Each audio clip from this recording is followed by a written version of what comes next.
So ఎప్పుడైతే నేను యూఎస్కి వచ్చానో 1996లో నేను అమెరికాకి మూవ్ అయ్యాను. అప్పుడు వచ్చినప్పటి నుంచి కొంచెం ఇంకా ఛాన్సెస్ తిరగడానికి పాసిబిలిటీ ఉంది అని.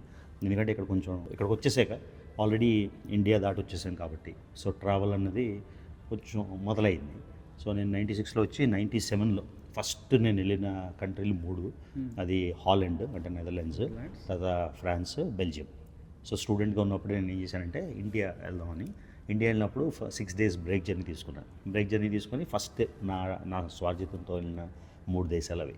సో అలాగా అక్కడి నుంచి తర్వాత జాబ్ వచ్చినప్పుడు ఇంకా ఫైనాన్షియల్గా కొంచెం బెటర్ ఆఫ్ అయ్యి సో ఎప్పుడు కూడా ట్రావెల్ అన్నదాన్ని పక్కకు తీయలేదు. ఎప్పుడు ట్రావెల్ అనేది ఒక ప్యాషన్ లాగే ఉంచుకోకుండా, మనసులో ఉంచుకోకుండా దాన్ని ఎక్స్ప్లోర్ చేయడానికి లీవ్ నో స్టోన్ అన్టర్న్డ్ అని ఎలా పాసిబుల్ అయితే అలాగా కొంచెం ఫైనాన్షియల్గా స్టెబిలిటీ వస్తున్న కొద్దీ ఆ తర్వాత ప్లానింగ్ కూడా కన్సల్టెంట్గా పనిచేస్తూ ఎప్పుడు జాబ్ చేయాలి, ఎప్పుడు టైం తీసుకోగలగాలి, ఇదంతా ఒక మోడస్ ఆపరాండి లాగా